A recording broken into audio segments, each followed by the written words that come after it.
Bonjour à tous et bienvenue dans cette capsule sur la Révolution française, qui sera divisée en deux parties. Aujourd'hui, nous allons faire la partie 1 sur l'origine de la Révolution française et ses premiers événements. Hier, je marchais et j'ai vu une mairie. Il y avait écrit en gros dessus: Liberté, égalité, fraternité. Pourquoi il y a écrit ça? C'est la devise de la France. Pour comprendre, il faut regarder la Révolution française depuis le début, et même avant. La Révolution française a eu lieu de 1789 à 1799. Comment elle était, la société, avant la Révolution?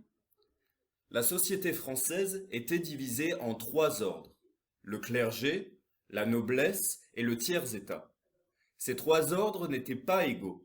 Le clergé et la noblesse étaient très minoritaires en nombre, mais ils possédaient la majorité du pouvoir et de l'argent.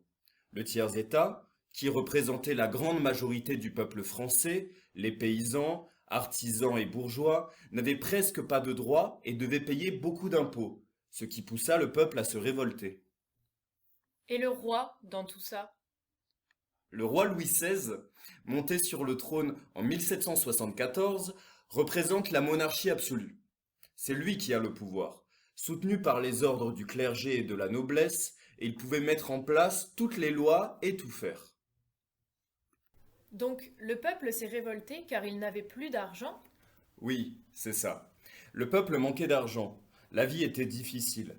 Les mauvaises récoltes entre 1787 et 1789 ont fait augmenter le prix du pain et les impôts étaient trop élevés.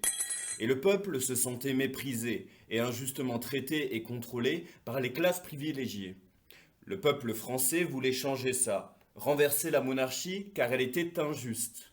Le peuple veut que tout le monde ait les mêmes droits et puisse vivre uni. Comment ça a commencé?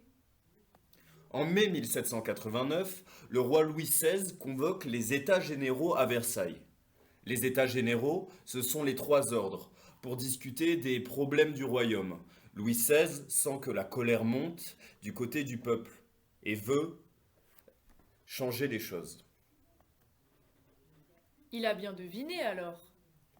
Et oui, le tiers-état en plus, s'inspirant des philosophes français comme Voltaire, Rousseau, Montesquieu ou Olympe de Gouges, diffuse dans leurs livres des idées de liberté et d'égalité.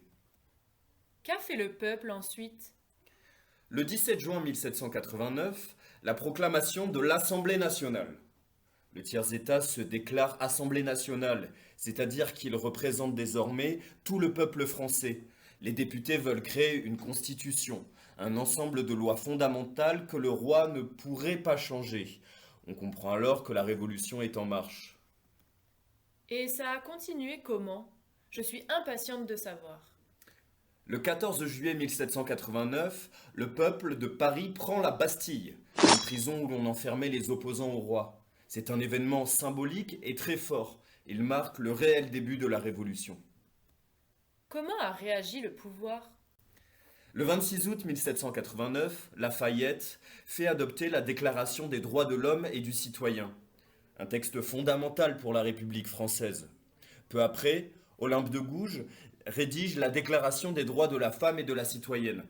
Un an plus tard, le 14 juillet 1790.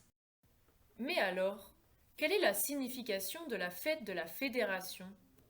Lafayette crée la fête de la Fédération pour célébrer l'unité du peuple français. Exactement un an après la prise de la Bastille, le 14 juillet 1790, Louis XVI accepte alors la Constitution mais veut garder la monarchie. La fête est un succès. Mais le calme ne va pas durer car le peuple ne veut plus de monarchie, ne veut plus de roi et refuse ce compromis. L'histoire s'arrête là? Non, mais nous verrons la suite dans la prochaine vidéo.